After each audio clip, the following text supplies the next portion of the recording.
Will you please close your eyes and let us pray?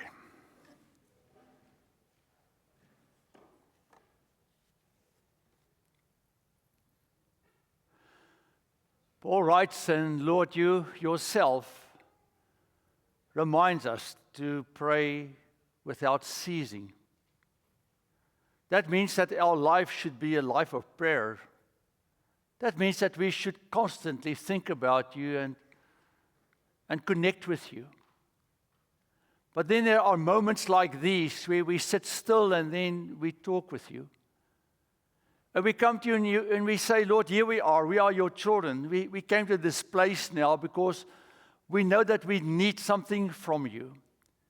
In this world that we live that is so complicated and so difficult sometimes to understand, we know we can't really make it without your presence and the guidance of the Holy Spirit.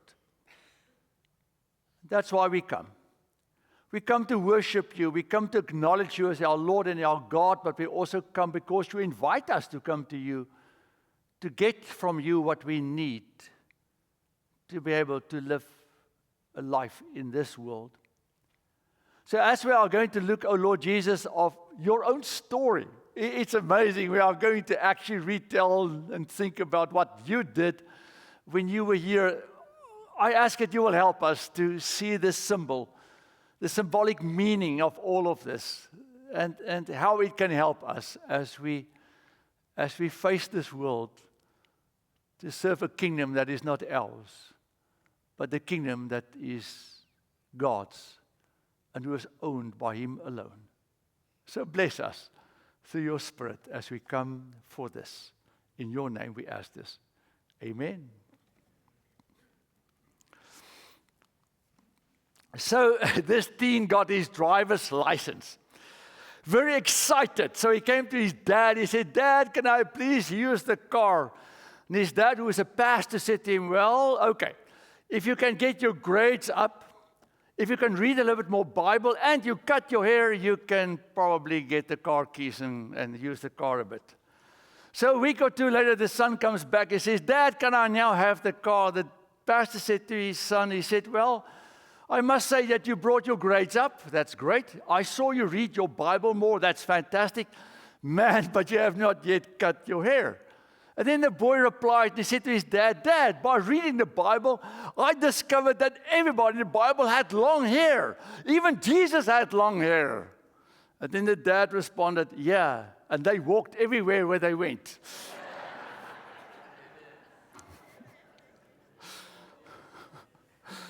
So that is true of Jesus. He honestly did walk everywhere where he went. That's what you find if you open the New Testament and you read the stories of Jesus, that he was walking between all these little different towns that surrounded Jerusalem and was around the Sea of Galilee mostly. He even once walked on water. You know, that's a different story for a different day. Maybe I should tell it. You know, this guy went to Israel and he asked someone, how much will it be to take a boat on the Sea of Galilee? You know, and the guy said, it's like $80. He said to his wife, and I now understand why the Lord walked on water, because it's so expensive. But now we would find that Jesus would use any animal. He was always walking. And he went to Jerusalem a few times. And every time when he went to Jerusalem, he actually walked there. And I thought to myself, so why was it now necessary for him at this point in his ministry not to walk to Jerusalem, but to actually then ride on a donkey? What is the meaning of this whole donkey scene then for us as we approach this Palm Sunday sermon that I need to share with you? Now, the text I'm going to read is from Luke chapter 19. You'll find this story in every single gospel. Then they brought it, that's now the donkey, to Jesus, and after throwing their cloaks on the colt, they set Jesus on it. As he rode along, people kept spreading their cloaks on the road, and as he was now approaching the path from the Mount of Olives, the whole multitude of the disciples began to praise God joyfully with a loud voice for all the deeds of power that they have seen, saying, Blessed is the King who comes in the name of the Lord. Peace in heaven and glory in the highest heaven. Some of the Pharisees in the crowd said to him, Teacher, order your disciples to stop. He answered, I tell you, if these were silent, the stones would shout it out. As he came near and saw the city, he wept over it, saying, if you, even you, had only recognized on this day the things that make for peace. But now they are hidden from your eyes. Indeed, the days will come upon you when your enemies will set up ramparts around you and surround you and hem you in on every side. They will crush you to the ground. That happened in 70 AD when everything was destroyed in Jerusalem.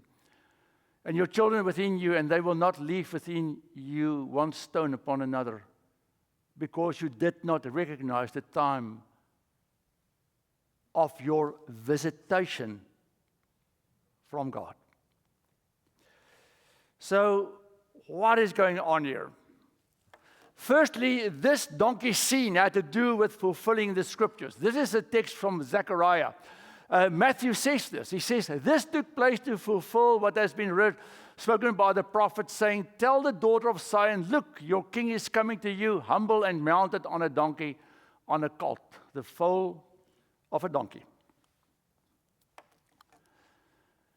If you open your Bible, you will start normally off in the beginning with the Old Testament. You'll find 39 books that tell, in a sense, a little bit the same story. It tells a story of God's wrestling with this nation of Israel.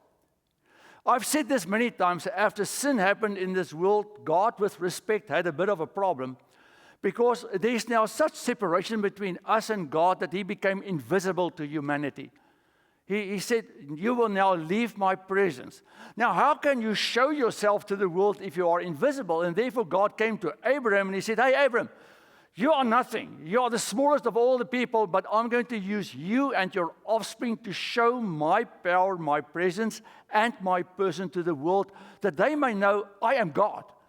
So I'm going to do amazing things through you guys. I'm going to make you a special nation because I'm a special God. And the stories of what's going to happen with you as a nation will be told and retold, and people will know, man, there's something going on with that lot. We need to find out who that God is. But for that to happen, you and your offspring need to be special, different. You guys need to live like people that know the only holy living God, and that's where everything started to go wrong. As you read in the Old Testament, man, they were full of mischief. They did many times the opposite what God was asking of them to do. So in the Old Testament, you'll find this wrestle with God saying to his people, man, stop this nonsense now. The world needs to know who I am, and you guys are messing up every single day.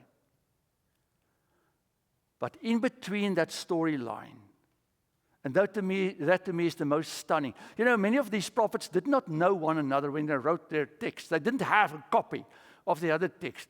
There's a storyline that runs right through the Old Testament. That's the storyline of the Yom Yahweh in Hebrew. The Yom Yahweh, if you translate it, is the day of the Lord.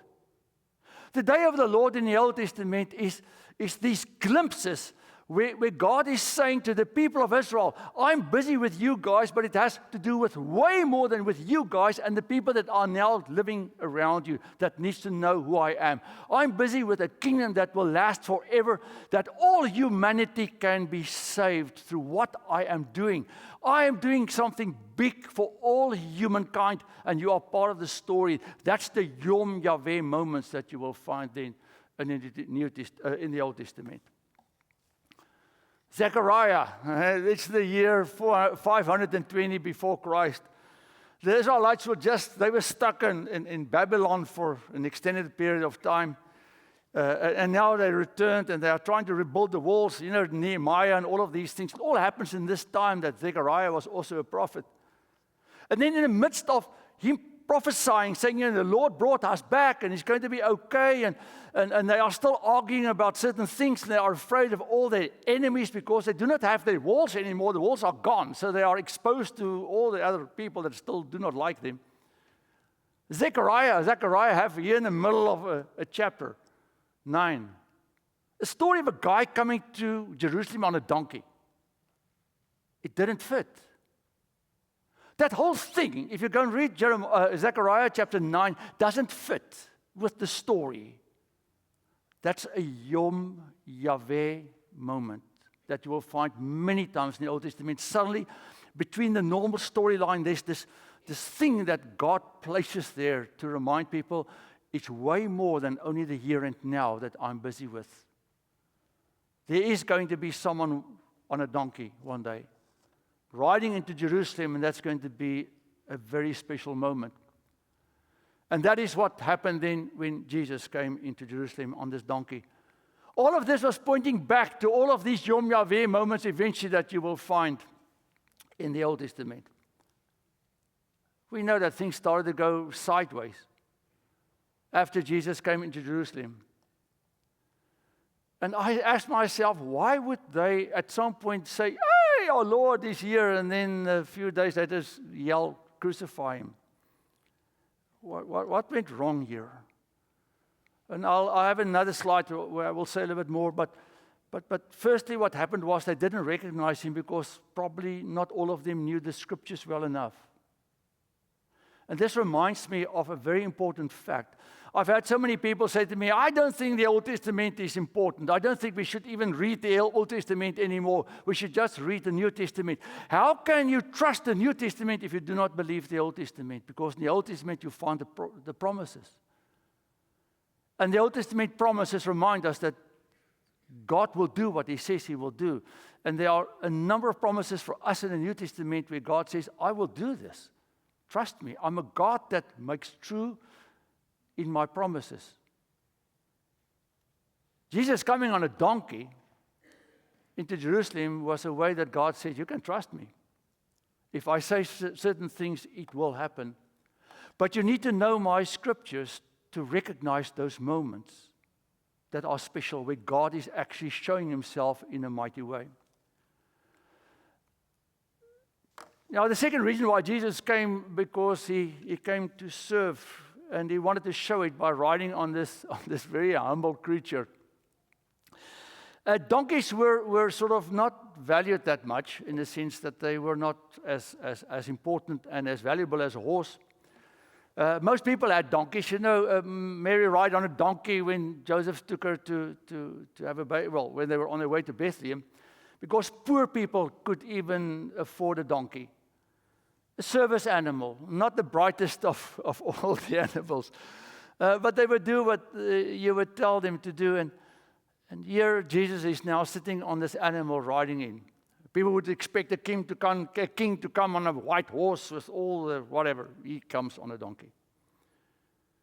The kingdom of God, the Lord of Lords, the one who created the heaven and the earth, the universe that surrounds us. You know, we make God sometimes very small because we only see this person on a donkey.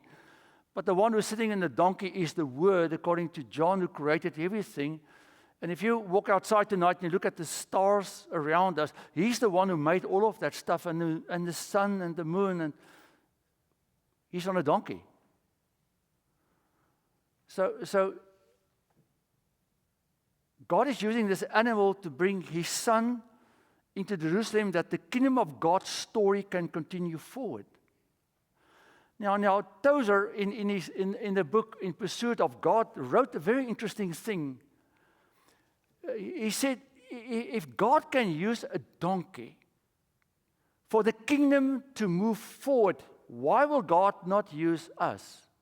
Not that we are donkeys, please. No, don't leave this church. Hey, the pastor said I'm a donkey. No, please, no. That's not what I'm saying. But he explains it very well. He says, here we sit in this church with our broken bodies that aren't always that healthy. Here we sit with our broken lives that are so messy and complex and not great. Here we sit in this church and we sometimes feel that I'm useless. How can I do anything for God because I do not know enough? I do not think I believe enough. I don't think I am worthy enough. I feel I'm sort of useless and I'm a little bit like this donkey. That is not of value. God says, on you I can bring my kingdom. So your story, I can still bring my kingdom forward. Because God will use sometimes the humblest to do his work. Then the tragedy. They missed the purpose of the kingdom of God. So here Jesus is coming, and they are shouting all these great things. I call them the oh my God people. We live in a country where everybody says, oh my God, they've got no clue what they are saying. Because if you know the God of heaven and earth, you will not say, oh my God, without meaning it if you want to speak with him. These are the oh my God people. These are the people that will quickly say to you, I'll pray for you when there's a crisis, but they will never close their eyes and whisper a word to the only holy living God. These are the people that will say, well, I think I'm sort of religious because there's someone upstairs that probably has an idea what's going on. They have no respect for the God that they are talking about. These are the people that saw what they wanted to see about Jesus. And what they wanted to see was someone to come to serve them, to provide for them the bread. And that's in the text. I'm not making it up. It's in the text that it says, they hailed and they glorified him for all the deeds they have seen. And most of the deeds they have seen were deeds that helped them. Jesus healed them. He gave them water. He provided for them all kinds of things to help them in their journey in this world. And that's what they want. They want this, with respect, magician to fix their problems. And they never saw that Jesus came to serve the kingdom of God, and that he came not only to serve us, but to help us to understand we need to serve him. The all, oh my God, people want God to come and serve them. But the kingdom of God is something different. The kingdom of God is way bigger than my small little life and the things that are important to me, that God says I will be involved with because I care for you. But eventually you are here on this planet to serve my kingdom, to serve what will last forever and way longer than this. They did not recognize the time of your visitation from God. And that to me is the most concerning thing, is that so many people in their lives would hear the gospel and would for a moment maybe say, yeah, no, Jesus is great, and for a moment experience the joy of knowing that there's a God that loves you and cares for you, and then suddenly they start to lose interest and they wander away from the truth. And then their world becomes dark again. And the more your world becomes dark, the less you see the light, and the more you get mad and angry at the world and maybe at God and at everybody around you, and you become a miserable person because you've missed out on the visitation of God that came in Christ Jesus to us. And then the Lord himself said they missed the whole, even you had only recognized on this day the things that make for peace. What they wanted was a political solution to their issue. That's what they wanted from Jesus. They want a peace for them as a nation. You know, they will be doing good. But that's not the peace that Jesus brings us. Now, I've said this to many people. If you believe in Jesus, the peace you will have is not that your life will now be tranquil and will be filled with tranquility and will be great and all cool. And man is just wonderful. It's just butterflies and roses. It's the opposite many times. If you believe in Jesus, then you will start to look at life differently and your heart will break for things that are so wrong. If you believe in Jesus, you will be disturbed by the fact that his name is not honored and that he's sometimes so hugely ignored. So many things will be added to your plate, but there will be one thing that nobody can take away from you, and that's the peace that the Bible talks about, to know that I'm okay with God and that I know this God. That he's someone that I know cares for me and loves me.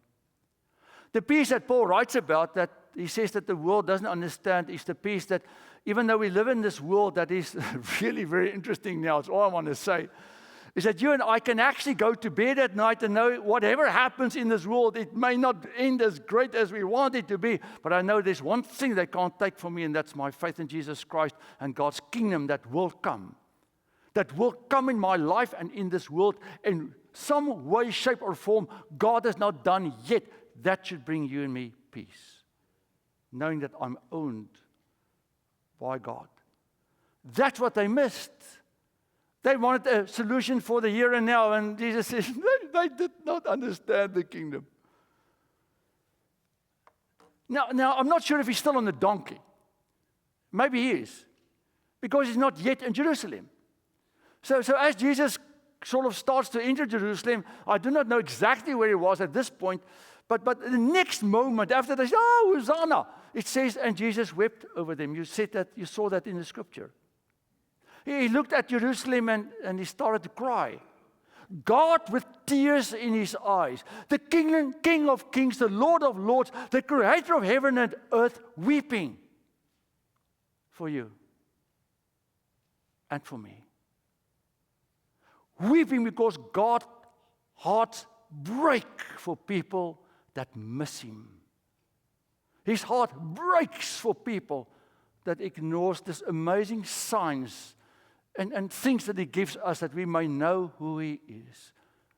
You know, and then I get so upset when the world tells me God is such a bad person, or a bad individual, or bad God, because they blame him for everything that's bad in this world and say, "Oh, God is, he allowed this and God allowed this and God's going to punish." Oh, the God I knew of the Bible is a God that weeps because he wants people to be saved.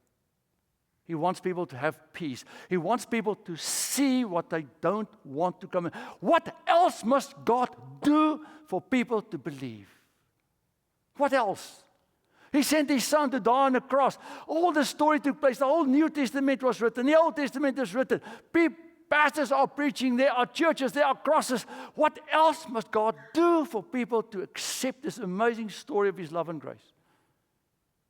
And then people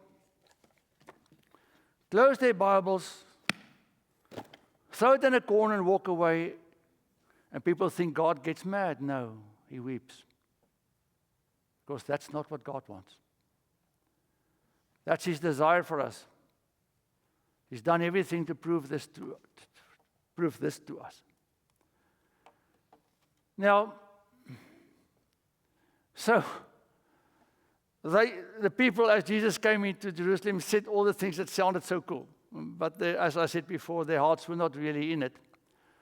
And then at some point, the church leaders, the guys that are supposed to know the scriptures the best, that were teaching the people about God in the synagogues, they said, when these people said, "This is now the Messiah that's here," said, "No, tell him to shut up.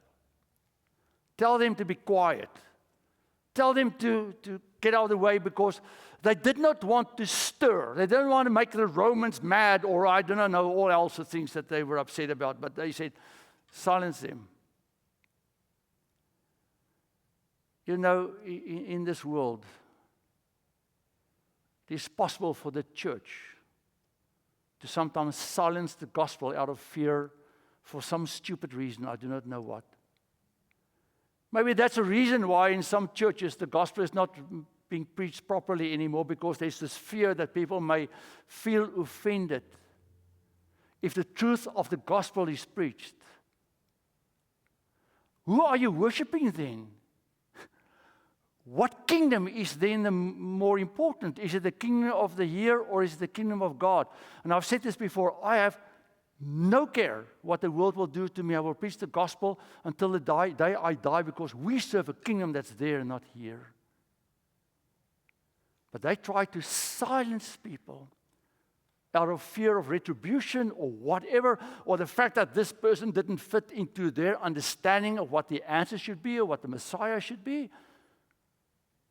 And then the Lord came with the most amazing thing. He said, if they would stay quiet, the rocks will shout it out. The gospel of Jesus Christ, the story of Jesus, will not be stopped by anyone, anywhere, ever. Since the coming of Jesus, there was an effort to destroy him.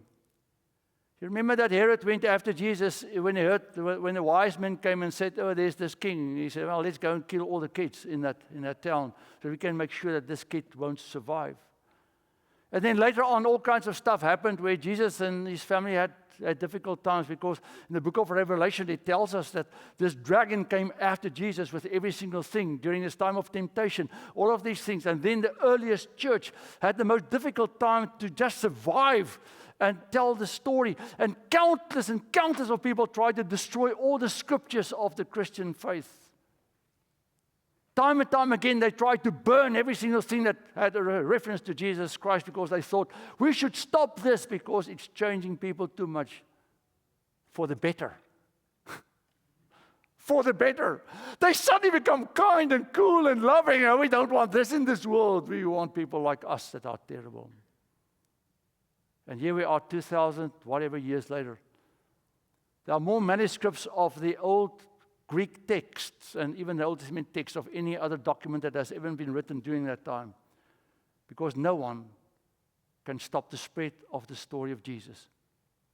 Why would God send His Son to this world to die on a cross, this terrible death, and allow that story to disappear? He can't, and He will not. And that's why Jesus told these guys, told the church of that time, if you are silent, don't you worry. There will be people, rocks, declaring the glory of Jesus, because this story will never stop. My final slide. I've got a short sermon today because we've got lots of sermons still coming up this week, don't we?